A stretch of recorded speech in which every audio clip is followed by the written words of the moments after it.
Inay Miggy Vlog! Hello mga nakshis! Eto na naman ang Inay Miggy nyo.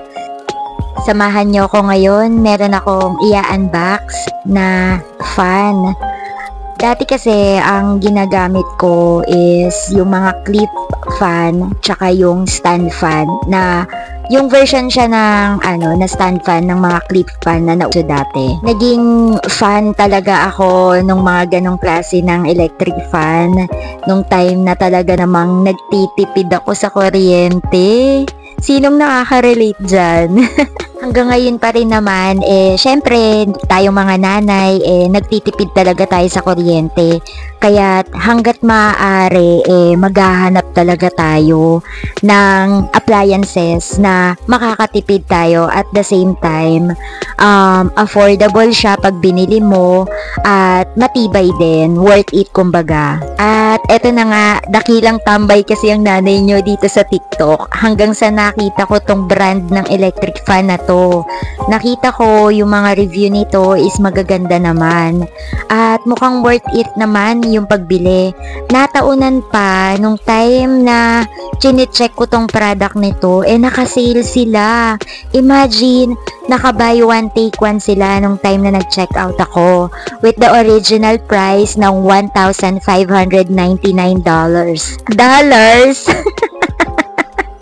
Joke lang. Naka-sale nga siya ng 880 pesos lang nung nabili ko siya. At dahil dakilang kuripot ang nanay nyo, ayun na nga, at nag-check out na ako. Isa ring reason kaya pala ako napa-check out ng product na to or netong big brute na electric fan na ito is hindi lang dahil sa naka-sale siya. Alam nyo naman, nagpapaka-aesthetic yung nanay nyo. Hanggang ngayon kasi, nagta-transition pa rin ako sa team puti at team kahoy. So, very particular ako ngayon sa kulay ng product na binibili ko. Actually, meron talaga akong isang product na gustong-gusto ko talagang mabili kasi adapt na adapt niya yung team puti at team kahoy. At ever since, yung product ng electric fan na yon, yung brand ng electric fan na ginagamit namin since nung pinanganak ko si Ashley. Aminin na lang natin na asa na lang ako mabili yung product na yon. Pero gustong gusto ko talaga yon. Kaya naman, nung nakita ko tong product na to, sabi ko, ay, ang ganda-ganda niya. Napaka-aesthetic ng dating. Yung kulay nagustuhan ko. Yung style niya nagustuhan ko. Adjustable. Yung height nung fan na to.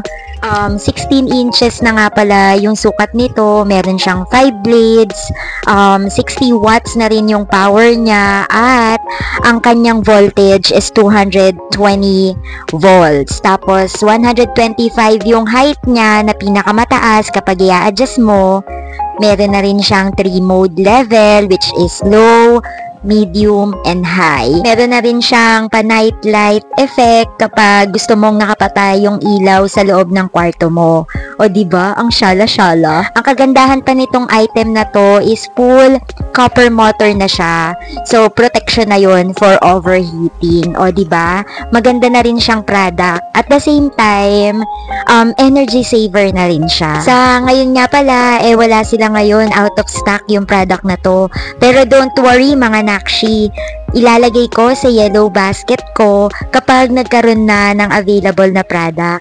So, grab yours kapag available na siya. Paalam!